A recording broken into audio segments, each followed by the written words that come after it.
안녕하십니까. 순천향대학교 기계공학과의 권계시 교수입니다. 제가 오늘 말씀드릴 내용은 인쇄전자를 위한 잉크젯 제팅 제어 및 프린팅 기술입니다. 다음 장을 넘기면 그래서 그 잉크젯을 일단은 그 잉크젯을 가지고 프린팅을 한다든지 어떤 머티리얼을 원하는 위치에 디포지션을 하기 위해서는 제팅 제어가 먼저 되어야 합니다. 제팅 제어라고 하는 거는 잉크를 헤드에 넣어서 우리가 그 유체에 가해주는 공합 같은 것들을 잘 제어를 해서 메니스커스가 약간의 음압이 걸리면서 잉크가 계속 서플라이가 돼야 되고요. 그 다음에는 우리가 우리가 전압을 인가할 때마다 제팅이 한 번씩 이렇게 이루어지는 형태로 되어 있습니다. 그래서 그 제팅 제어의 기본은 뭐냐면은 잉크가 헤드에서 제팅이 잘 되게 설계를 해야 되는 게 제일 기본이고요. 잉크가 제일 기본이고, 그 다음에 이러한 잉크가 있을 때 전압을 이용해서 제팅을 원하는 형태로 제어를 하는 게 두 번째입니다. 그래서 제일 중요한 게 잉크가 제대로 된 잉크가 개발이 되어야 되고, 그 다음에 전압을 이용해서 제어가 돼야 됩니다. 근데 사실은 잉크는 사실은 개발을 뭐 마음대로 하기가 막 수정을 해서 바꾸기가 굉장히 어려운 경우가 많습니다. 왜 그러냐면은 잉크에 있는 솔벤트 양을 바꾼다든지 뭐 여러 가지 머티리얼 첨가함에 따라서 우리가 디바이스의 퍼포먼스가 바뀌어진다든지, 아니면은 우리가 뭐 원하지 않는 특성이 좀 나온다든지, 뭐 아니면 뭐 저기 시간도 좀 더 오래 걸리고요, 만드는데도 좀 더 오래 뭐 작업이 걸릴 가능성이 있는 거죠. 그에 비해서 전압은 우리가 간단하게 웨이폼 에디터를 이용해서 간단하게 전압이 형태를 바꿔서 제어를 해서 제팅을 하는 방법이기 때문에, 가능하면은 잉크를 바꾸지 않고 전압에 의거해서 우리가 원하는 제팅을 만들어내려고 하는 노력을 많이 하고 있습니다. 그래서 상당히 중요한 역할을 우리가 전압을 제어해서 하고 있고요. 그 다음에 이 전압을 제어해서 제팅을 잘 하려면은 결국은 잉크젯 헤드에서 어떤 현상이 일어나서 제팅이 돼야 되는지를 안 다음에 우리가 웨이폼 디자인을 하는 것이 좋습니다. 그래서 일단은 제팅 프로세스를 보면은, 일단은 전압을 인가하면은 우리가 전압을 인가하면 액추에이터의 피에조라고 하는 액추에이터의 전압을 인가하는 거거든요. 액추에이터의 전압을 인가하면은 우리가 잉크를 밀어내서 제팅하는 게 아니라, 우리가 치약처럼 짜서, 우리가 디스펜서처럼 우리가 압을 세게 걸어서 우리가 제팅하는 게 아니라, 우리가 이 전압을 인가하면서 유체 내에 압력파가 생기게 됩니다. 압력파라고 하는 거는 여러분들 음파처럼 우리가 어떻게 양압하고 음압이 교대로 진동을 하면서 왔다 갔다 하는 그런 우리가 압력의 파동을 얘기하는 겁니다. 파동이 이게 프로퍼게이션이 돼서 전달이 되는 거죠. 그러면 이제 압력파를 이용해서 우리가 제어를 하기 때문에 양압이 걸리기도 하고 음압이 걸리기도 합니다. 그래서 양압이 최대로 나오게 우리가 전압의 형태를 바꿔줘서 제팅이 되게 되어 있습니다. 제팅이 되면은, 일단은 제팅된 양압이 세니까 제팅이 일단 나오게 되면은 요 나오는 액체가 결국은 형상이 어떤 형상이 되느냐, 우리가 이렇게 동그란 형상이 나왔으면 좋겠지만은 그렇지 않는 경우가 대부분입니다. 이렇게 긴 꼬리가 달리기도 하고, 세틀라이트라고 해서 약간의 이렇게 여러 드랍이 이렇게 점점점이 생기는 드랍이 생기게 됩니다. 그런 거는 다시 말해서 잉크의 특성이랑 관련이 있습니다. 그래서 액체의 특성이랑 굉장히 관련이 있고, 액체의 특성은 뭐 이게 어떻게 됐을 때 이런 특성이 나오는지를 알아내기 위해서 많은 사람들이 노력을 해서, 뭐 지금 정통적으로 받아들이는 게 온에소지 넘버라고 하는 거, 온에소지 넘버의 역수인 G 넘버를 가지고 우리가 보통 이 잉크의 제팅이 어떤 형상으로 되는구나, 드랍 포메이션이랑 관련되어 있는 거죠. 제팅 자체의 특성이라기보다는 제팅이 되냐 안 되냐를 알아내기보다는 어떻게 형상을 갖느냐에 대한 형상을 예측하기 위한 걸로 많이 사용이 되고 있습니다. 그래서 예를 들어서 거기에 관련되어 있는 항목이, 잉크의 특성이 밀도, 서피스 텐션, 그 다음에 비스커스티, 그 다음에 이제 오리피스의 그 사이즈로 이렇게 되어 있죠. 이런 것들로 되어 있죠. 그래서 사실은 이것만 보더라도 비스커스티하고 중요한 핵심 요소가 서피스 텐션임을 알 수 있어요. 뭐 밀도야 엄청 많이 바뀌는 거는 아닐 수 있으니까 요 두 개를 어떻게 제어를 잘 해서 우리가 제팅을 잘 하느냐가 굉장히 중요한 이슈가 되는 거죠.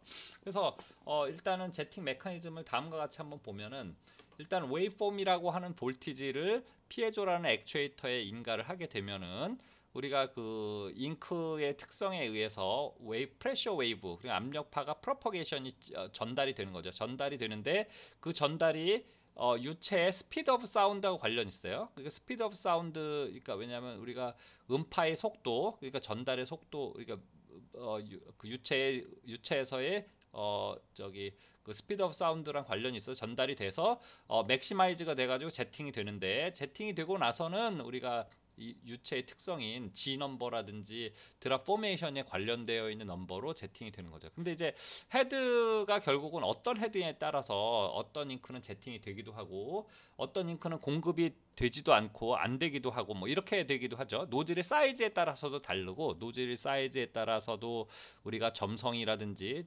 제팅되는 우리가 뭐 그렇게 유로라든지 이런 특성에 따라 다르기도 하고, 서피스 텐션도 매우 중요한 역할을 하고 있죠. 서피스 텐션이 물이 한 70 미리 뉴턴 퍼 미터니까 물보다는 굉장히 반 정도가 작은, 일반적으로 이게 마이크로팹은 물도 토출이 되지만 일반적으로는 물이 토출이 안 되죠. 왜냐하면 서피스 텐션이 너무 높아서.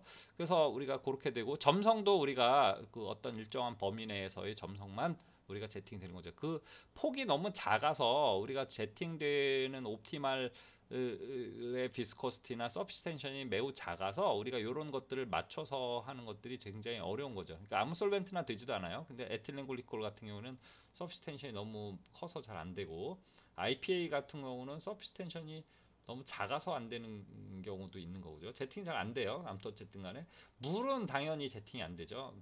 비스코시티는 낮더라도 서피스 텐션이 너무 커서 안 되기도 하죠. 그래서 결국은 우리가 헤드에서 제팅이 잘 되는 그런 조건을 이용해서 제팅을 하는 게 중요하죠. 그래서 결국은 아무 잉크나 제팅이 잘 안 되는 게 굉장히 중요한 거죠. 그래서 잉크가 초기에 제팅이 잘 되도록 이런 물성을 잘 맞춰서 하는 것들이 매우 중요한 그런 거죠. 여기서 빠진 것들이 몇 가지 있어요. 몇 가지 더 있는데, 헤드에서의 드라잉이 잘 안 돼야 되기 때문에 우리가 그냥 우리가 뭐냐면 이제 그 보일링 포인트라든지 이런 것들이 너무 낮아서, 예를 들어서 100도씨 같은 경우는 우리가 뭐 특별하게 다른 솔벤트랑 믹싱하지 않는 이상 너무 증발이 빨라가지고 헤드에서 드라잉 되기도 하거든요. 그러면 제팅이 좀 안 되기도 하고, 그 다음에 이제 뭐 분산성이 깨져서 안 되기도 하고, 여러 가지 뭐 헤드를 잘 관리를 못해서 안 되기도 하고, 뭐 여러 가지 제팅이 안 되는 원인이야 너무너무 많습니다. 그래서 그런 부분들을 잘 제어를 해서 우리가 플루이딕 시스템부터 시작해서 다 하나하나 제어를 하게 되면은 제팅은 이제 성공적으로 되는 거죠. 그래서 제팅이라고 하는 거는 조금 전에 말씀드린 대로 우리가 뭐 치약을 짜든지 디스펜서처럼 밀어서 제팅을 하는 게 아니라 압력파에 의해서 제팅이 됩니다. 그래서 우리가 제팅되는 현상을 한번 보여드리게 되면은, 우리가 이거는 마이크로팹이라고 하는 헤드, 예전에 많이 쓰던 헤드가 있는데 한 개 노즐짜리고 유리로 돼 있어가지고 제팅이 되는 걸 보여주게 돼 있어요. 그래서 이게 액추에이터가 이 위에 있고 제팅을 하면은 요게 유리에서의 제팅의 메니스커스 모양이라든지 이런 걸 보여주게 돼 있거든요. 그럼 제팅을 하게 되면은 우리가 압력파 때문에 들어갔다가 내려왔다가 들어갔다 내려왔다 하는 걸 보여주게 되잖아요. 그게 결국은 뭐냐면은 이게 조금 나왔다가 들어갔다 하는 진동을 보여주게 되는 거죠. 그게 결국은 압력파라는 얘기를 하고 있거든요.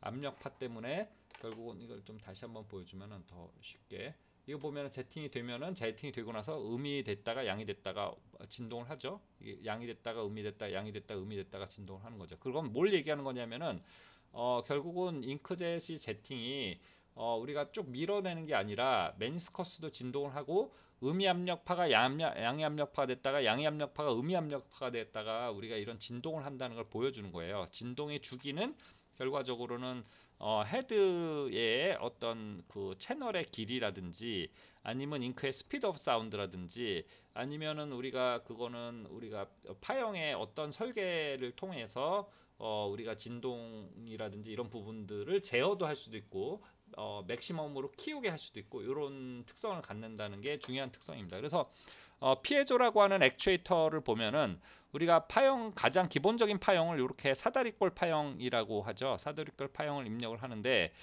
피에조라고 하는 놈은 이렇게 라이징 또는 폴링일 때만 우리가 전류가 흐르죠. 피에조의 정기적인 특성은 커패시터하고 똑같은데 이렇게 DC를 가해주거나 전압이 변하지 않으면은 아무런 전류가 흐르지 않고 액추에이션을 하지 않아요. 액추에이션 하지 않아요. 이렇게 라이징하고 폴링을 할 때만 액추에이션이 되는데 일단은 우리가 피에조의 액추에이터에 피에조의 폴링이라는 걸 해주는데 일반적으로는 우리가 라이징 할 때 음압이 발생되도록 우리가 피에조라는 액추에이터를 만들어 놓죠. 그러면은 이제 음압이 발생하도록 음압이 발생하면은 음압이 처음에 발생한 게 우리가 이 기다리는 시간이 가해주게 되면 음압이 진동을 하다가 양압이 될 때쯤 해서 다시 얘를 반대쪽으로 우리가 내려가는 파형을 쏘게 되면은 양압이 생기는 거죠. 위로 올라가는 거하고 밑으로 내려가는 거하고 반대 우리가 압력이 발생되거든요. 그러면 얘가 기다렸다가 양압이 됐을 때 양압을 하게 되면은 양압이 굉장히 세져서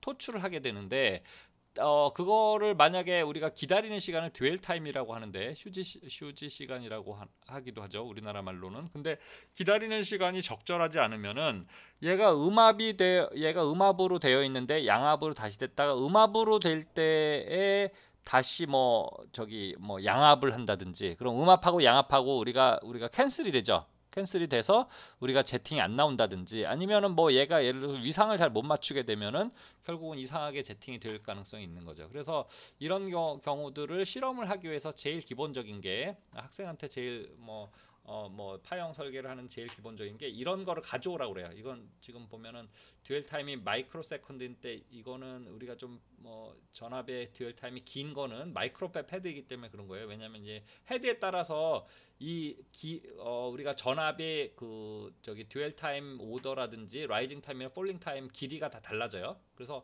어쨌든 간에 보통의 경우에는 일반적인 우리가 고주파용 헤드인 경우에는 2에서 3 사이에 보통 왔다 갔다 하죠. 마이크로 세컨드 이렇게 왔다 갔다 하는데 얘는 조금 긴 거는 이거는 좀 만약에 주파수가 좀 낮은 좀 액추에이션 포스가 크고 채널 랭스가 좀 긴 우리가 그런 헤드임을 볼 수 있어요. 그래서 이런 그래프를 가져오라고 처음에 요구를 합니다. 그래서 라이징 타임하고 폴링 타임을 고정시키고 예를 들어서 2 마이크로 세컨드든 3 마이크로 세컨드든 고정을 시키고 그다음에 듀얼 타임을 쭉 변화시켜가면서 속도를 측정해요. 제팅 속도를 측정해서 물론 제팅 속도를 측정하는 방법이 있죠.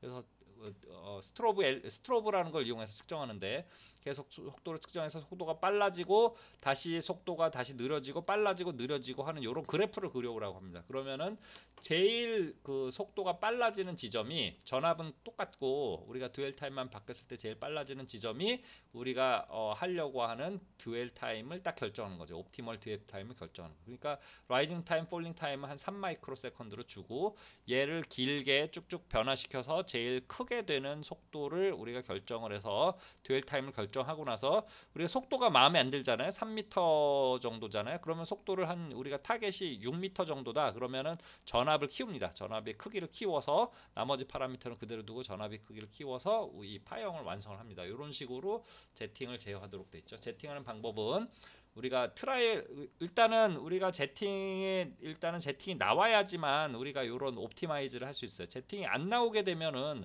우리가 잉크가 문제인지 아니면 파형이 문제인지조차도 알아낼 수 없기 때문에 일단은 제팅이 나오는 조건에서 우리가 이 최적의 파형을 결정하는 거죠. 우리가 듀얼 타임을 바꿔서 이거를 제대로 잘 하지 않으면은 우리가 어떻게 되냐면 음의 압력파가 더 세지기도 하고 그래서 결국은 우리가 제팅이 안 되기도 하고 중간에 에어 버블이 차기도 하고 그래서 문제가 생길 수도 있습니다. 그래서 그렇게 되는 게 중요하고 우리가 토출 속도는 충분히 빨라야 된다는 거죠. 6m에서 8m/s로 얘기했는데 충분히 빠르다는 걸 얘기하는 거예요. 그래서 6m에서 8m/s를 충분히 빠르지 않으면은 무슨 문제가 있냐면은 외부의 영향을 받기가 쉬워요. 예를 들어서 그런 거죠.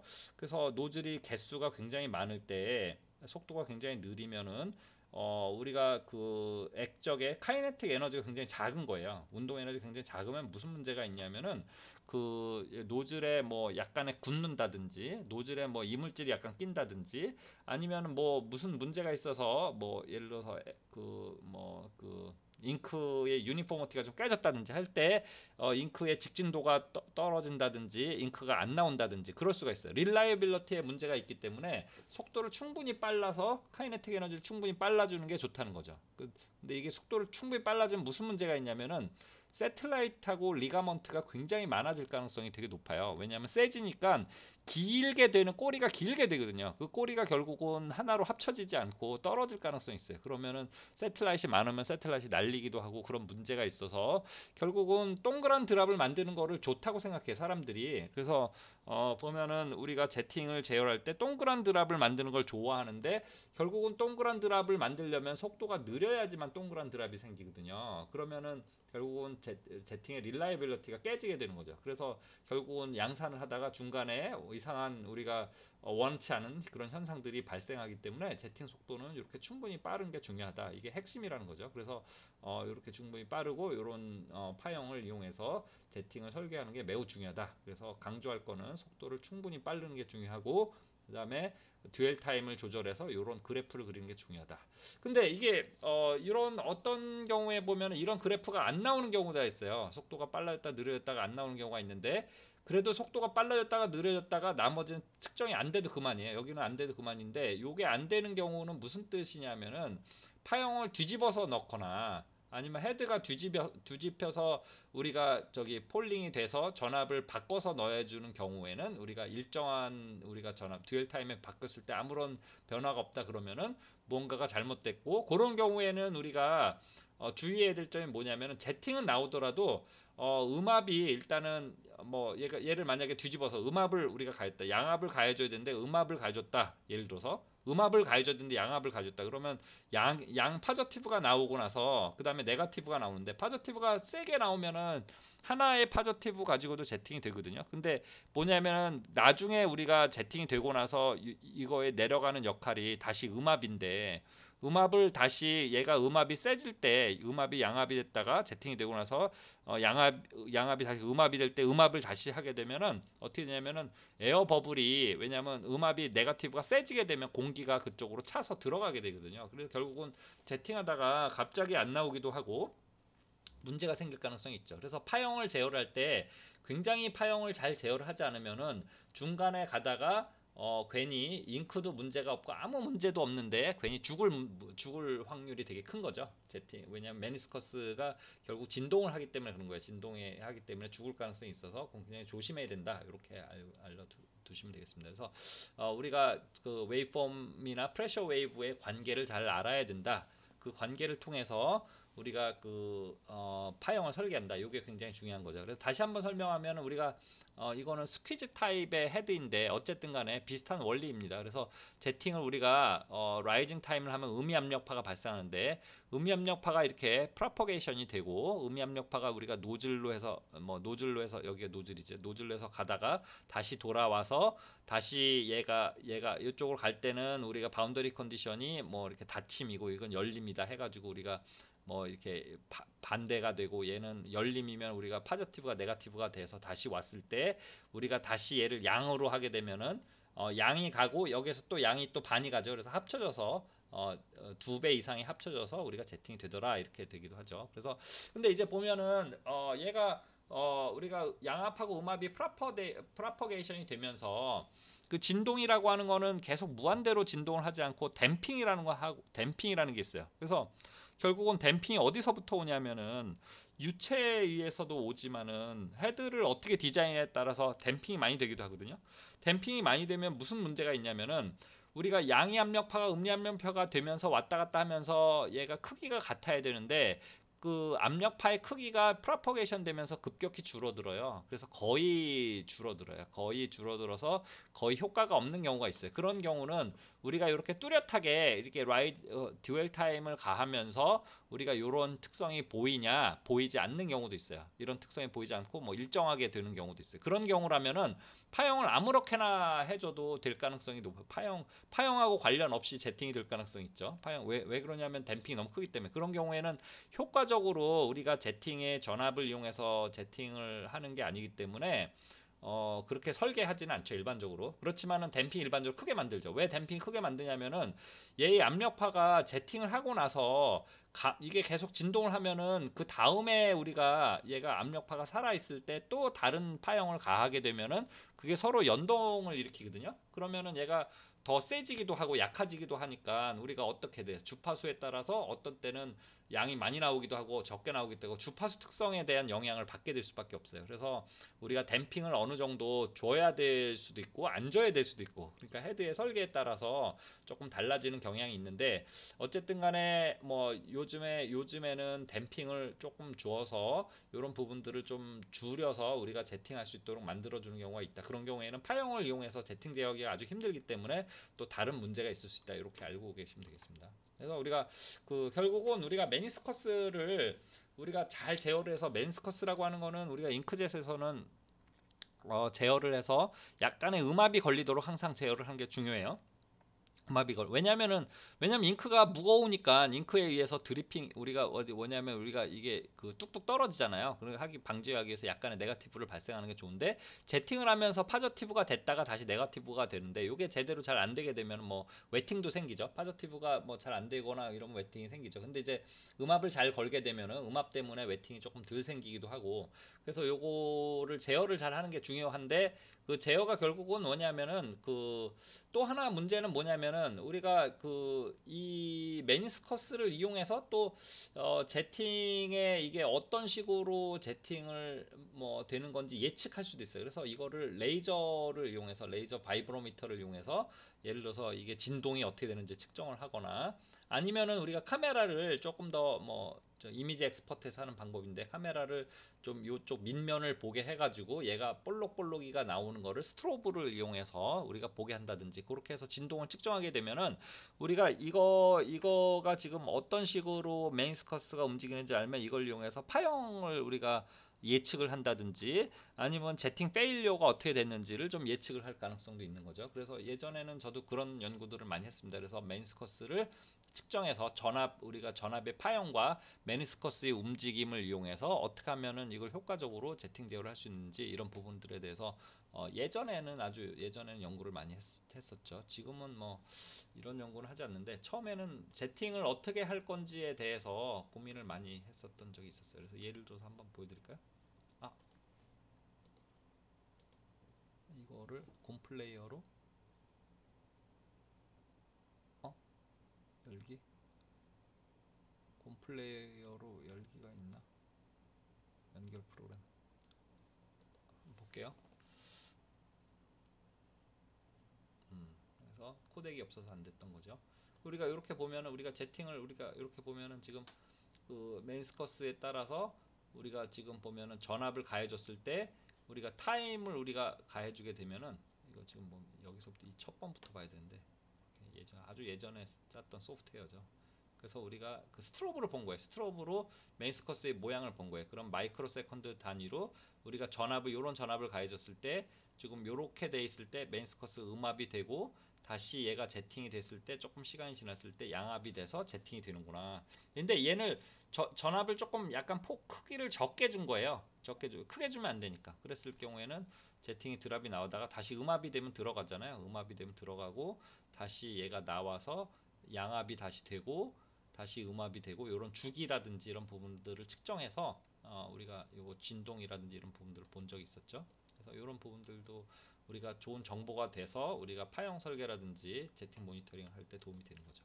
그래서 우리가 일단은 그래서 웨이폼 디자인은 조금 전에 얘기한 대로 우리가 전압의 크기를 그대로 두고 우리가 듀얼 타임만 바뀌어서 우리가 속도를 측정한다. 이게 제일 기본이라는 거죠. 근데 이제 보면 옵티멀 타임이 헤드에 따라서 일반적으로 바뀌어져요. 그래서 우리가 마이크로팹 헤드 같은 경우 20 마이크로 세컨드지만 채널이 길어서 똑같은 잉크이지만, 그 다음에 우리가 다른 헤드인 경우에는 3에서 8 마이크로 세컨드. 우리가 헤드가 어떻게 디자인 됐느냐, 뭐 이게 몇 피코리터짜리냐, 아니면 헤드의 종류에 따라서 조금 다른 경우가 있어요. 그래서 우리가 그런 레인지를 보면 되는 거고, 스트로브를 이용해서 보통 하는 거죠. 그래서 우리가 얘가 지금 라이징 타임이나 폴링 타임은 그대로 두고 듀얼 타임만 바뀐다면은, 우리가 스트로브의 시간을 똑같이 하면은 우리가 어떻게 되냐면은 그 똑같은 위치에 있다는 거는 똑같은 속도를 갖는다는 거거든요. 이게 속도를 우리가 전압의 듀얼 타임을 점점 바뀌게 되면은 1에서는 요 정도 속도가 되는 거고, 그러니까 제로부터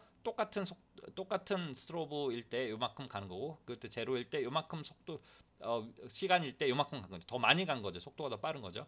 그 똑같은 우리가 시간일 때 요만큼 더 많이 간 거고, 그러면 제일 많이 간 게 한 5 정도 되니까 우리가 얘를 5로 선택을 해서 결정을 하면 되겠다. 나머지는 점점 줄어들잖아요. 그렇죠? 그래서 우리가 얘를 우리가 5로 선정을 하고 나서 전압의 크기를 이용해서 제어를 한다. 그래서 결국은 이런 그래프를 그리는 게 무조건 중요하다는 거예요. 그래서 이렇게 그래서 웨이폼을 우리가 해준다 이런 거죠. 그래서 또 하나는 우리가 웨이폼을 이용하기 위해서 우리가 라이징 타임인지 폴링 타임이든지 두면은 메니스커스가 움직이는 걸 보이거든요. 움직이면 주기가 있어요. 메니스커스의 주기가 왔다 갔다 하는 주기가 있어요. 주기의 반을 이용해서 하면 되는 거예요. 우리가 네거티브가 갔다가 우리가 한 바퀴 돌지 않고 네거티브가 파저티브가 될 때에 우리가 제팅이 되니까 한 주기가 40 마이크로 세컨드면 20 마이크로 세컨드면 주면 되겠다. 이런 것들을 이용해서 할 수도 있고요. 그다음에 이렇게 해서 하면 되고요. 듀얼 타임이라고 하는 거를 예를 들어서 우리가 좀 짧게 주거나 길게 줬을 때는 우리가 특성이 바뀌어지는 거죠. 그러니까 우리가 제팅을 할 때는 제일 높은 게 20 마이크로 세컨드인데 10 마이크로 주면은 약간 진동이 이상하게 되겠죠. 두 개가 합쳐지니까. 만약에 적절하지 못한 파형을 주게 되면 오히려 메니스커스의 크기가 줄어드는 거는 제팅을 해야 돼서 파저티브가 다시 얘가 그 네거티브가 됐을 때 다시 파저티브가 되니까 합쳐져서 우리가 상쇄가 돼서 우리가 거의 잘 나오지 않는 걸 볼 수 있어요. 그래서 얘가 전압이 제대로 잘 되면은 우리가 압력파가 상쇄가 되기 때문에 속도가 좀 나지 않는 걸 볼 수 있어요. 그래서 이렇게 되는 거죠. 일반적으로는 우리가 그 라이징 타임일 때 음이 압력파가 돼서 진동을 하고 우리가 폴링 타임일 때 양이 압력파가 진동을 하는데 얘를 그 듀얼 타임의 주기를 이용해서 얘를 점점 줄이면은 얘하고 간섭이 일어나죠. 간섭이 일어나는데 얘하고 간섭이 일어나서 이게 파저티브가 됐을 때 얘가 파저티브하고 합쳐졌을 때 제팅이 제일 잘 되는 거고. 자, 그다음에 뭐냐면은 우리가 그 전압을 거꾸로 하면 어떻게 되냐면은 네거티브로 할 때 파저티브가 돼서 제팅이 일단 끝나요. 그러면 듀얼 타임을 아무리 길게 하든 짧게 하든 일단 여기서 제팅이 되는 거니까 상관없잖아요. 그래서 우리가 속도가 변하지 않을 때는 전압을 거꾸로 주는 거라는 걸 확인해 봐야 돼. 그 다음에 무슨 문제가 있냐면은 얘를 잘못 주게 되면 듀얼 타임을 잘못 주게 되면 네거티브가 됐을 때 다시 네거티브가 되면은 음이 압력파가 세게 되면은 잉크를 쭉 빨아들이게 되는 거죠. 그 저기에서 요쪽 파형에서. 그러면 어떻게 되냐면 공기방울이 헤드 안으로 쏙 들어가요. 헤드 안에 쏙 들어가게 되면은 그거 빠지기가 되게 어려워요. 그 퍼지라든지 강한 압력을 해도 안 빠지고, 그거는 조그만 압력이 되어 있으면 결국은 그게 압력파를 감쇄를 시키거나 압력파를 변동을 시켜서 안 나오기도 하고, 얘가 결국은 압축이 되잖아요. 저 기체라고 하는 거 압축이 되기 때문에 결국은 아무리 제팅을 해도 제팅이 안 되는 거예요. 그래서 요거가 그 공기방울이 들어가는 거 그게 제일 어려운 거죠. 그러면 이게 파형을 잘못하게 되면은 이렇게 네거티브에서 공기방울이 들어가서 결국은 제팅이 안 되는 경우가 많다더라. 이렇게 알고 있으면 되겠습니다. 그래서 우리가 압력파의 주기를 선택을 알게 되면은 주기의 2분의 1 정도를 우리가 파형을 설계를 하게 되면 이렇게 최대의 파형이 제팅이 되고 나서 우리가 이렇게 진동을 하게 되는 거죠. 근데 이제 문제는 뭐냐면은 진동이 얘가 계속 진행이 되면은 우리가 그 핵심은 뭐냐면은 우리가 계속해서 하는 거가 뭐냐면은 주파수를 올려야 되는 거예요. 제팅이 되고 나서 바로 또 제팅을 해야 될 필요성이 있어요. 그러면은 요런 압력파가 또 다시 제팅을 하게 되면은 우리가 완전히 감쇄가 되지 않고 이렇게 줄어들지 않고 또 제팅을 하게 되면은 그거가 연동이 돼 가지고 우리가 원하지 않는 우리가 속도가 굉장히 커지거나 작아지거나 우리가 주파수 특성을 일정하게 가져가기 어려운 거예요. 그러니까 우리가 프린팅할 때 일정한 패턴으로 움직이면서 빨리 패턴하면 괜찮은데 얘가 패턴이 바뀌어요. 예를 들어서 얘가 제팅을 하다가 조금 여기 좀 이 패턴에서는 여기 이 위치에서는 제팅 안 하다가 또 다른 데 가서 제팅을 막 하다가 안 하다가 이렇게 되면 주파수가 빨라졌다 느렸다 하잖아요. 그러면은 빨라졌을 때는 압력파 때문에 얘가 영향이 속도가 커지기도 하고 작아지기도 하고 커지기도 하고 작아지기도 하고 그러니까 위치가 우리가 프린팅 위치가 자꾸 바뀌는 거예요. 그러니까 속도가 빨라지면은 해당하는 위치에 왜냐하면 헤드하고 기판하고는 상대 운동을 하니까 상대 운동을 하기 때문에 속도에 따라서 위치가 결정이 되거든요. 드랍 양도 결정이 되고 그러니까 얘가 균일하게 프린팅하기가 어려운 거죠. 요 압력파 때문에. 그래서 요거 압력파를 상쇄를 시켜주는 게 좋아요. 그래서 잔류 압력파라고 그래가지고 요 압력파가 우리가 이렇게 돼 있을 때 꼬리 압력파를 주어서 맥시멈으로 돼 있을 때 다시 요거 라이징이 뭐라고요? 위로 올라가는 게 음압력파를 발생하는 거잖아요. 다시 양이 될 때 음을 발생하면 얘가 캔슬이 돼서 없어지게 되죠. 그래서 파형을 이런 식으로 보통 하죠. 플러스가 됐다가 네거티브가 됐다 이런 파형을 보통 주게 되죠. 그래서 앞에 있는 거는 제팅하고만 관련이 있는 거고 뒤에 있는 거는 제팅을 없애는 거하고 관련이 있는 거죠. 근데 이제 없애는 거를 잘못하게 되면은 음압력파가 발생했을 때 또 음을 가해주게 되면 어떻게 된다고요? 에어버블이 우리가 들어가 오게 돼가지고 제팅이 안 돼서 엉망으로 될 가능성이 되게 높은 거죠. 그래서 굉장히 조심해야 될 게 그런 부분이다. 우리가 파형을 이렇게 네거티브로 가해주게 되면 제팅이 잘 나오긴 하는데 무슨 문제가 있냐면은 기다렸다가 파저티브로 가기 때문에 이게 보면은 파저티브가 갔다가 다시 네거티브 갈 때 네거티브가 되면 엉망이 되기 때문에 다시 파저티브가 갈 때 네거티브로 가야 된다. 이것도 파형을 속도는 일정하지만은 파형을 얘도 듀얼 타임을 잘 줘야지만 안 죽고 살아남을 수 있어요. 만약에 실수로 이렇게 했다고 하더라도 제팅 속도는 똑같다고 하더라도 압력파를 상쇄시킬 수 있는 그런 파형을 주지 않으면은 얘는 문제가 될 가능성이 있다. 이렇게 알아두면 되겠습니다. 그래서 결국은 우리가 프레셔 웨이브랑 관련이 있고 그거랑 우리가 파형이랑 관련이 있다. 이게 굉장히 중요한 이슈가 된다. 이렇게 알아두시면 되겠습니다. 그래서 그런 부분들을 예전에 많이 했고요. 그 다음에 이제 또 하나 다시 얘기하면은 우리가 그 압력파라고 하는 게 제팅만 있는 게 아니라 제팅을 야기하기만 하는 게 아니라 압력파가 그 제팅을 하고 나서 남아있는 압력파 요 압력파 때문에 우리가 또 다른 파형을 하게 되면은 우리가 속도가 지금 보면 똑같아야 되거든요. 위치에 따라 이게 주파수가 500에서 1kHz 똑같잖아요. 위치가 같은 스트로브 위치에서 속도가 좀 낮았다가 다시 높아졌다 높아졌다가 낮았다가 높아졌다는데 높아졌다가 낮았다가 높아졌다 낮았다 하는 게 굉장히 심해지죠.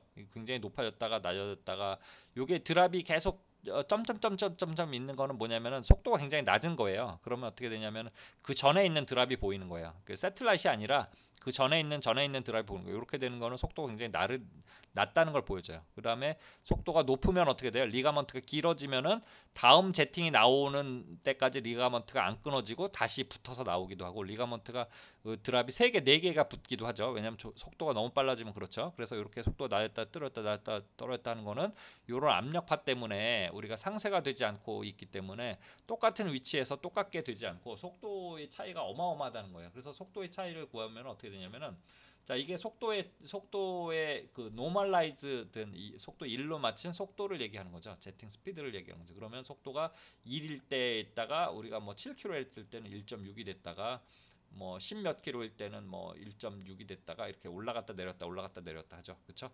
이게 결국은 다시 말해서 그 압력파하고의 주기하고 관련 있는 거예요. 그렇죠? 왔다 갔다 하는 건 주기를 얘기하는 거죠. 그렇죠? 드랍 볼륨은 뭐 이렇게 커졌다 작았다 하는데 그 얘 같은 경우에는 주파수가 올라간다고 하더라도 드랍 볼륨이 그렇게 커지진 않는 거를 볼 수 있어요. 그렇죠? 엄청 커지진 않죠. 그래서 결국은 드랍 볼륨을 스위핑을 하면은 우리가 일반적으로 우리가 얘기를 할 때는 제팅 속도가 커지면은 볼륨도 커진다. 그건 맞아요. 왜냐하면 우리가 제팅의 주파수가 낮을 때 전압을 이용해서 전압을 크게 했다가 작게 했다 그러면은 제팅 주파수가 일정할 때 그 드랍 양이 어떻게 보면 속도에 따라 커졌다 작았다 하는 건 맞는데 이렇게 주파수에 따라서 압력파에 의해서 왜냐하면 이게 커졌다 작아졌다 하는 경우에는 뭐 드랍 볼륨이라는 게 이게 그렇게 크게 뭐 주파수가 얘가 1.6배가 올라간다 해서 1.6배가 커지는 거 아니다 이렇게 알고 있으면 되겠습니다. 그래서 이런 특성을 갖기 때문에 결국은 뭐냐면 이게 그 일반적으로 우리가 3m를 기준으로 한다면 7m가 됐다 3m가 됐다가 이렇게 얘기하기 때문에 이게 포지션 에러를 나타낼 수도 있고 새틀라이트 우리가 드랍의 속도가 너무 느려서 탄착점에 있는 에러가 생길 수도 있으니까 이런 부분들을 없애야 된다는 거죠. 그래서 이렇게 캔슬링을 해서 우리가 웨이폼을 캔슬링 하는데 일반적으로는 우리가 옵티멀 파형을 우리가 가해주면은 요 밑에 있는 꼬리는 옵티멀 파형이 2배를 가해주는데 그거는 뭐 일반적인 얘기고 그것도 어떻게 실험이라든지 우리가 그런 걸 베리피케이션 해야지만 된다 이런 얘기를 하는 거죠. 그래서 어떤 경우는 이렇게 꼬리를 2개 넣기도 해요. 우리가 압력파가 파저티브가 아니라 네거티브로 하는 헤드도 있어요. 헤드에 따라서 네거티브로 하면 꼬리를 가해서 이 꼬리에 의해서 압력파가 그 캔슬이 되도록 만들어주기도 하죠. 이게 메니스커스죠. 메니스커스가 제팅이 되고 나서 압력파가 이렇게 제팅이 쭉 계속 되는데 이거를 가지고 우리가 이렇게 꼬리 지금 파란색이 꼬리 파형이 꼬리를 주면은 얘가 커지기도 하고 압력파가 커지기도 하고 꼬리를 좀 바꿔서 주면은 이렇게 캔슬이 돼서 없어지기도 하고 이렇게 복잡하게 되기도 하고 이렇게 되죠. 그래서 이 꼬리에 있는 파형을 적절하게 줌에 따라서 우리가 요런 레저듀얼 우리가 포출하고 나서의 압력파를 캔슬 시키는 게 우리가 고주파에 굉장히 중요하다 이렇게 알고 있으면 되겠습니다. 그래서 우리가 일반적으로 고주파는 우리가 제팅을 하고 나서 이것도 헤드에 따라서 다르니까 음이압력파를 주죠. 또 음을 주게 되면은 캔슬링을 돼서 결국은 주파수 특성을 이렇게 일정하게 된다. 요렇게 여러분들 알고 계시면 되겠습니다. 이런 파형을 우리가 알 수 있죠. 자, 그러면은 우리가 그 드랍 볼륨하고의 속도는 일반적으로는 전압을 같은 듀얼 타임일 때 전압을 세게 하면은 속도가 증가함에 따라서 다이아메터도 증가하는 거죠. 볼륨이 증가하는 거죠. 근데 듀얼 타임을 바꾸면 듀얼 타임에 따라서 속도가 이렇게 증가하는데 듀얼 타임을 바꾸면은 이게 보면 다이아메터가 속도에 따라서 굉장히 달라지는 걸 볼 수 있어요. 같은 속도가 예를 들어서 1m다. 그러면은 어떤 거는 다이아메터가 30이고 어떤 거는 60이고 이렇게 되잖아요. 그래서 어떤 건 드랍이 작게 되기도 하고 어떤 건 드랍이 크게 되기도 하고 그렇죠. 똑같은 우리가 노즐 사이즈에 비해서 그런 거는 우리가 파형으로 해서도 이렇게 똑같은 속도일 때 드랍 사이즈를 크게 작게 할 수 있는 그런 논문들도 나왔는데 이거는 결국은 압력파를 왜곡시켜서 제팅을 하는 거거든요. 그러니까 음이압력파가 다시 음이압력파가 될 수도 있고 그런 문제가 있어서 결국은 주파수 특성이라든지 이런 부분들을 조금 뭐 다른 실험 같은 것들을 하게 되면은 에어버블이 차서 이 헤드는 적절하지 않을 수도 있다. 그래서 사실은 우리가 같은 헤드를 가지고 드랍 볼륨을 마음대로 조절할 수는 있지만 우리가 속도도 마음대로 조정을 할 수도 있지만 위험할 수 있다. 그렇기 때문에 우리가 제팅은 속도를 맥시멈으로 하고 나중에 압력파는 캔슬하는 식으로 압력파를 사용해야 된다. 이게 핵심이라는 거죠. 그래서 우리가 속도를 맥시마이즈 하는 거는 우리가 듀얼 타임을 조절해서 속도를 이용해서 할 수 있고 그 다음에 우리가 나중에는 캔슬링을 한다. 캔슬링하는 파형은 이런 파형을 쓰기도 하고 이렇게 밑에 있는 파형을 쓰기도 한다 이런 거죠. 그래서 드랍 볼륨은 뭐 이런 파형을 쓰기도 하고 이런 파형을 쓰기도 하는데 결국은 제너럴한 방법이 아니라 케이스 바이 케이스를 좀 다르기 때문에 그런 문제가 있다 이렇게 보시면 될 것 같고요. 그러니까 헤드에 따라서 우리가 전압을 플러스로 주기도 하고 이렇게 플러스로 주기도 하고 마이너스로 주기도 하고 이런 경우도 있지만 또 어떤 드라이브는 우리가 유니폴라 타입 드라이버도 있어요. 그래서 플러스 전압만 가해주게 되는 그런 드라이버도 있어요. 플러스하고 마이너스도 가해주면 제일 좋겠지만 여기 그라운드로 쓰고 플러스 전압을 위로 하고 마이너스 전압 밑으로 해야 되는데 그렇지 못한 경우에는 DC 옵셋을 줘도 마찬가지야. 이거를 그라운드처럼 되는 거예요. 얘가 예를 들어서 100V짜리인데 50V짜리를 우리가 DC로 옵셋을 주고 나중에 이게 그거보다 커지고 작아지고 해서 50으로 계속 가도 상관이 없어요. 그렇죠? 왜 그러냐면은 피에조라고 하는 놈은 DC 옵셋은 그라운드하고 똑같은 거예요. 아무런 액추에이션을 하지 않기 때문에 결국은 마찬가지다. 우리가 이렇게 쓸 수 있다. 그래서 우리가 뭐 예를 들어서 우리가 그 DMP 이제 디메틱스에서 만든 카트리지 헤드 같은 경우에는 음압을 주기도 하는데 유니폴라의 경우에는 이렇게 파형을 주기도 하죠. 우리가 DC 옵셋을 뭐 몇십 볼트, 20볼트, 30볼트 주고 얘를 그라운드 가까이 전압을 줘서 다시 위로 올리는 이렇게. 요게 폴링 타임일 때 음의 압력파가 발생하고 라이징 타임일 때 양의 압력파가 발생하는데 이런 식으로 해서 우리가 파형 설계를 할 수 있다. 그러니까 알아야 되는 게 결국 이 헤드가 사다리꼴을 예를 들어서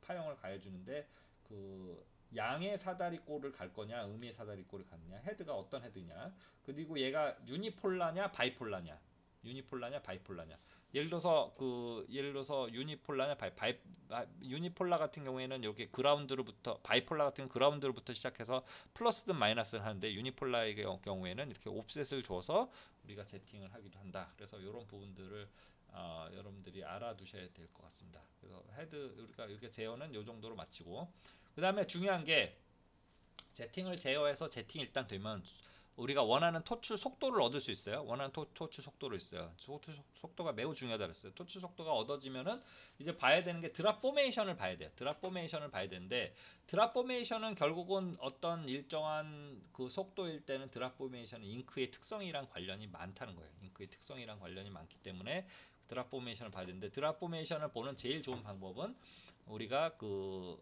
스트로브를 이용해서 봐야 되는데, 스트로브를 우리가 그 어떤 식으로 하느냐 하면은 그 스트로브를 어떤 식으로 하냐면 조금씩 시간을 좀 조금씩 증가시켜서 우리가 이렇게 플랫을 그려주는 형태로 우리가 보는 게 제일 좋아요. 그래서 우리가 그 시퀀셜 이미지라고 하는데, 점점 시간을 스트로브를 주게 되면은 0부터 시작해서 쭉 올라서 내려가는 우리가 특성을 볼 수 있어요. 그러면 그 스트로브를 우리가 보게 되면은 우리가 결국은 얘가 어떤 식으로 포메이션이 되는지 알 수 있어요. 드랍 포메이션이 일반적으로는 세틀라이트이 언제 생기고, 언제 얘가 그 세틀라이트하고 이제 분리가 되고, 언제 브레이크업이 되고, 속도의 변화가 어떻게 되고, 그러니까 속도가 일정하게 되는 게 아니라 드랍 포메이션에 따라 속도가 계속 바뀌게 됐어요. 왜 그러냐면은 우리가 저기 드랍이 어태치먼트가 되거나 떨어지거나 합쳐지거나 할 때 속도가 조금씩 변하거든요. 그래서 속도가 어느 정도 변하냐면 3m에서 2m로 변하기도 하고, 세틀라이트는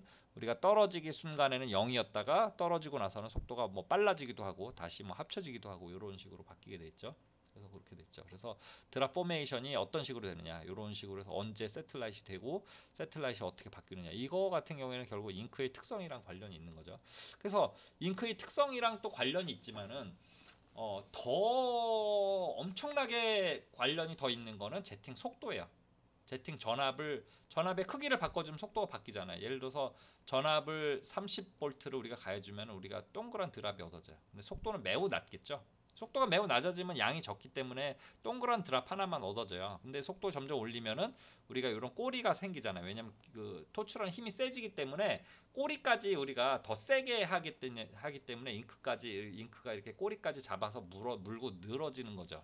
쭉 길게 늘어지는 거죠. 우리가 제팅이 길게 늘어지는 게 결국은 잘릴 수밖에 없어요. 잘려서 세틀라이트이 생겨서 메인 드랍하고 세틀라이트하고 속도가 달리 되기도 하고, 세틀라이트 속도 빨라지기도 하고 느려지기도 하고 이렇게 되죠. 그래서 우리가 저기 대학원생들한테 시켜서 샘플을 만들 때 일반적으로 이렇게 동그란 드랍을 만드는 걸 좋아해요. 왜 그러냐면은 이런 세틀라이트이 있어서 이상한데 드랍이 이렇게 떨어지고 그러면 교수님한테 혼나거든요. 그러니까 약한 전압을 이용해서 이렇게 떨어질랑 말랑하게 해가지고 제팅을 하는데, 이런 경우라면 문제가 될 가능성이 있죠. 양산에서는. 왜냐하면 이게 금방 막히거나 카이네틱 에너지가 작아져서 디렉션을 떨어지거나 관리하기가 어려운 거죠. 그래서 속도를 충분히 빨리 해야 되는데, 이럴 때는 당연히 세틀라이트라든지 리가먼트는 안고 가야 되는 문제예요. 그래서 그런 어려움이 있다는 거죠. 그렇죠? 그래서 우리가 보면은 일단은 여러 가지를 제팅을 봤는데, 파형에 대해서 봤고, 그 다음에 이제 그 잉크의 특성에 대해서 봤고, 잉크의 특성을 보면은 잉크가 G 넘버라는 걸 이용해서 본다 그랬죠. 뭐 density, substantial, viscosity를 보면은 G 넘버가 커지면 세틀라이트이 많이 생기고, G 넘버가 작아지면은 리가먼트가 생기고 세틀라이트는 적어지고, 이렇게 특성을 보이는. 그다음에 전압의 특성에 따라서도 우리가 세틀라이트나 리가먼트도 제어할 수 있는데, 그건 뭐 적절한 방법이 아닐 수도 있고요.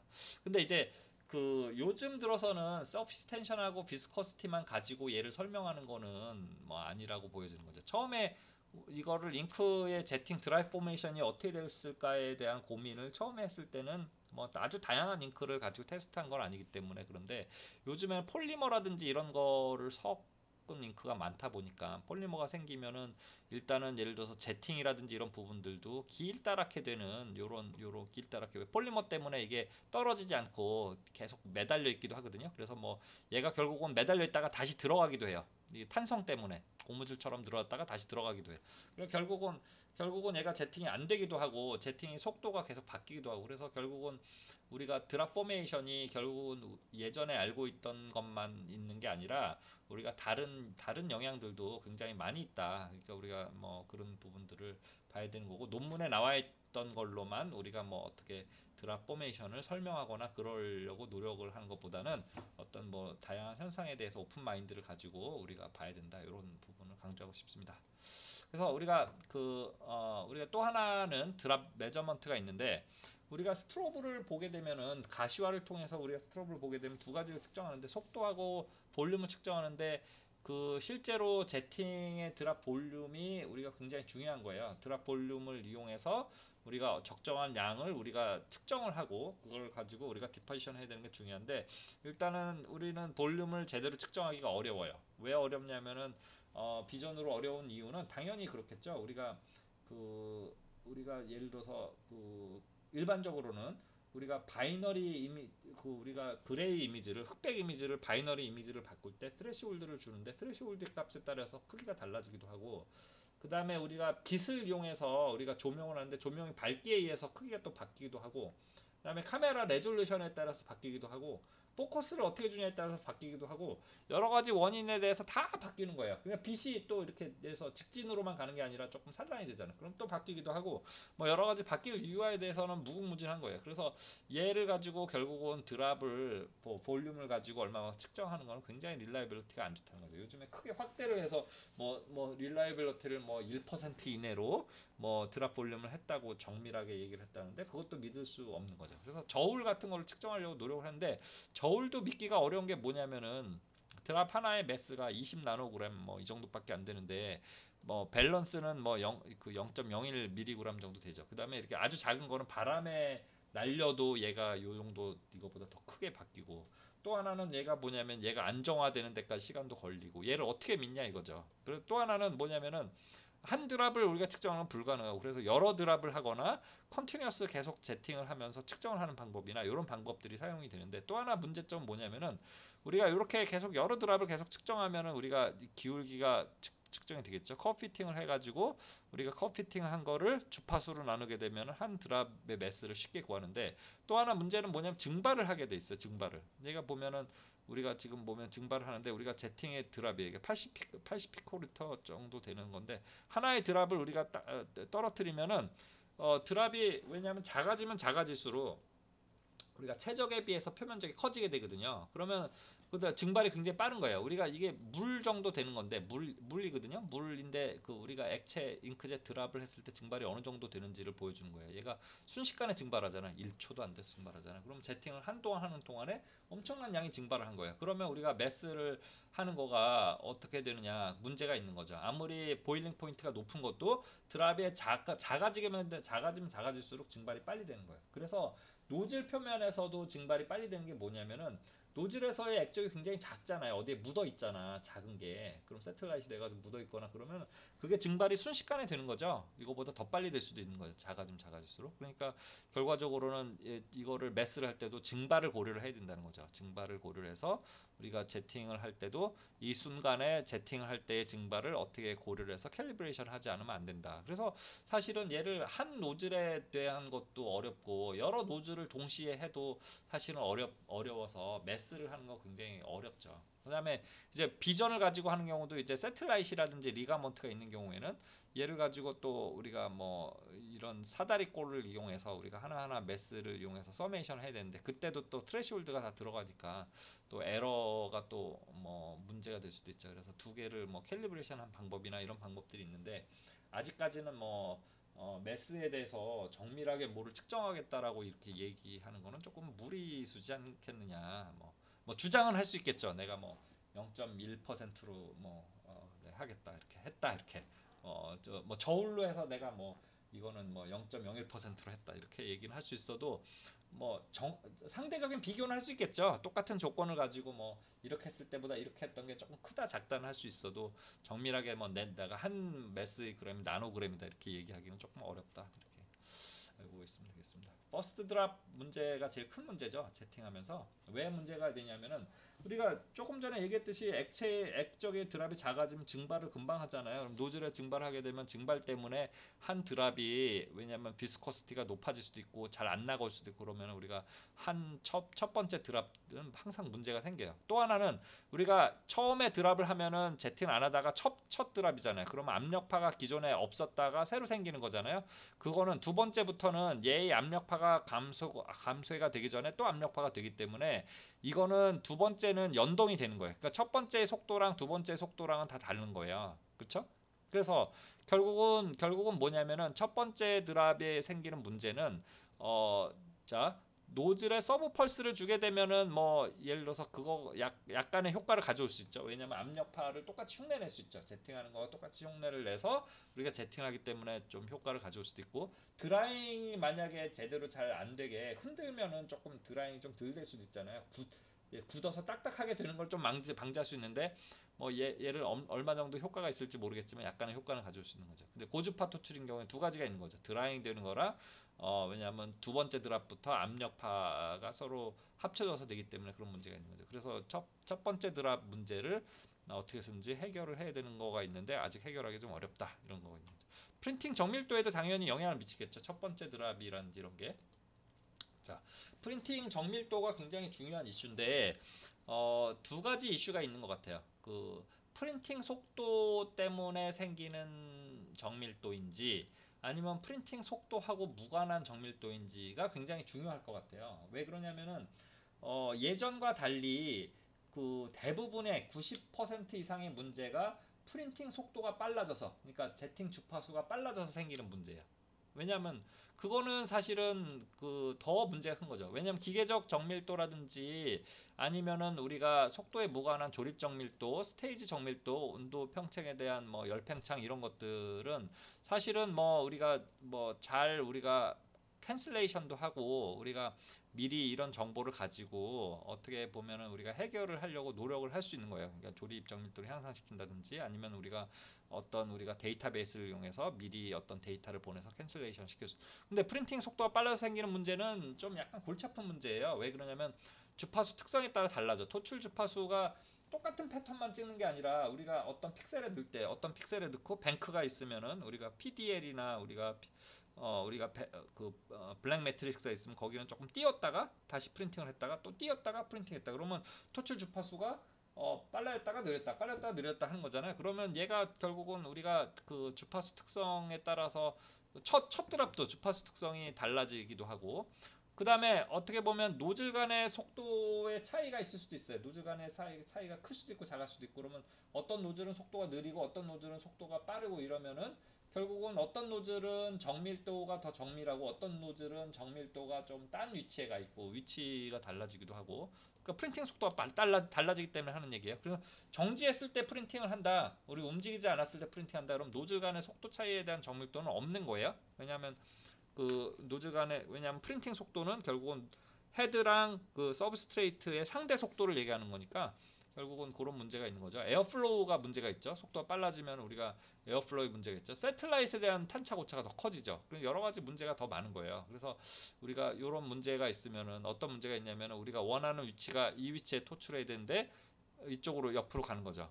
근데 무슨 문제가 있냐면은 토출 속도가 굉장히 빠르고 얘가 굉장히 느리면 괜찮아요. 그럼 우리가 프린팅 속도가 빨라진다는 거는 토출 속도가 한 5m/s고 얘가 거의 1m/s 정도 가잖아요. 그러면 얘가 있는 위치가 그 속도가 예를 들어서 뭐 6m, 어떤 건 6m고 어떤 건 3m다 그러면 거기에 대한 탄착점의 오차가 틀려지는 거죠. 그 3m짜리랑 6m짜리랑 틀려지는 거죠. 그런 문제가 있는 거죠. 그 다음에 디렉셔널러티가 문제가 돼요. 그래 디렉셔널러티가 문제가 되면 이것도 역시 마찬가지로 우리가 원하는 위치에 토출이 안 되는 거죠. 그 다음에 어떤 노즐은 빨리 나오고 어떤 건 늦게 나오고 하는 게 결국은 헤드하고 기판하고의 상대 속도가 있기 때문에 떨어지는 위치가 달라지겠죠. 또 하나는 우리가 속도가 굉장히 빨라지면 이런 보텍스 이런 문제가 있겠죠. 그래서 이거에 대한 우리가 문제는 언제 더 심각해지냐면은 그 액적의 사이즈가 작아지면 작아질수록 더 심각해져요. 액적의 사이즈가 작아지면 카이네틱 에너지가 작아지잖아요. 그럼 더 날리기가 쉬워요. 액적이 커지면은 카이네틱 에너지가 커지니까 이런 외부적인 문제가 더 적어요. 근데 이제 그 액적이 작아지는 헤드를 사용하게 되면 1피코리터 그러면 엄청나죠. 속도가 빨라지게 되면 이거에 대한 영향은 엄청나죠. 그래서 그런 문제가 있기도 하고, 그다음에 주파수에 따라 특성이 달라지기도 하고, 퍼스트란 문제가 있기도 하고, 그래서 다 이게 속도에 대한 영향을 다 미치는 거죠. 속도가 프린팅 속도가 빨라질수록 이런 영향들이 더 커지게 되는 거예요. 그래서 마지막 이슈는 신뢰성 이슈예요. 신뢰성 이슈는 뭐 여러 가지 잉크가 드라잉 하는 문제도 있고 에어 버블이 차는 경우도 있고, 에어 버블이 차면 에어 버블을 해야 되는 것도 있죠. 그래서 근데 최근에 신뢰성이 많이 개선이 됐어요. 이유는 뭐냐면은 잉크를 서큘레이션 하기 시작하면서부터 그렇게 돼 있죠. 그래서 잉크 탱크를 두 가지를 넣어서 잉크가 연속으로 계속 공급이 되면서 이쪽 그 채널 내로 우리가 서큘레이션이 되면서 에어 버블도 없애고, 그다음에 여러 가지 증발의 문제도 조금 줄어들기도 하고, 이런 부분들 때문에 많이 개선이 됐어요. 그럼에도 불구하고 우리가 이 릴라이빌리티를 모니터링하는 이슈가 계속 생기게 돼 있고요. 그다음에 이제 모니터링을 어떻게 보면 1, 2초 이내에 해야 되는 이슈가 있는데, 그걸 하나의 방법으로 우리가 그 헤드에 제팅하고 나면 압력파가 생기잖아요. 압력파를 측정을 하면은 우리가 측정을 하는 방법이 센서를 가지고 측정해야 되는데, 우리가 액추에이션을 하는 액추에이터가 피에조인데, 피에조가 다시 말해서 압력파도 또 측정할 수 있는 센서로도 쓰이거든요. 그래서 제가 오랫동안에 이 연구를 했는데, 셀프 센싱을 통해서 우리가 노즐이 어떻게 분량이 돼 있는지 이런 부분들을 체크를 해서 1, 2초 내에 뭐 엄청나게 많은 노즐을 스캐닝을 해서 우리가 노즐의 상태를 우리가 모니터링하는 게 필요하죠. 그럼에도 불구하고 신뢰성이 향상이 됐음에도 불구하고 이런 부분들이 필요합니다. 그래서 그 좀 뭐 난상 토론처럼 얘기는 했지만은, 결국은 잉크젯 헤드를 제어를 잘 해야 되고, 파형 제어를 잘 해야 되고, 그 다음에 그거를 가지고 우리가 그 뭐 어떻게 프린팅 정밀도라든지 이런 부분들에 대한 영향을 미치는 우리가 압력파라든지 아니면 속도의 편차라든지 아니면 그런 이슈에 대해서 설명을 했고요. 그 다음에 이제 보면 이제 프린팅 뭐 이게 신뢰성이라든지 이런 부분들까지도 제팅 제어의 영역에 포함이 되기 때문에 그런 부분들에 대해서 아주 간단하게만 설명을 했습니다. 그래서 뭐 여러분들 질문이 많으실 걸로 알고 있는데, 질문이 있으시면은 언제든지 연구실이 열려 있으니까 직접 찾아오셔도 되고 이메일로 주셔도 되겠습니다. 감사합니다.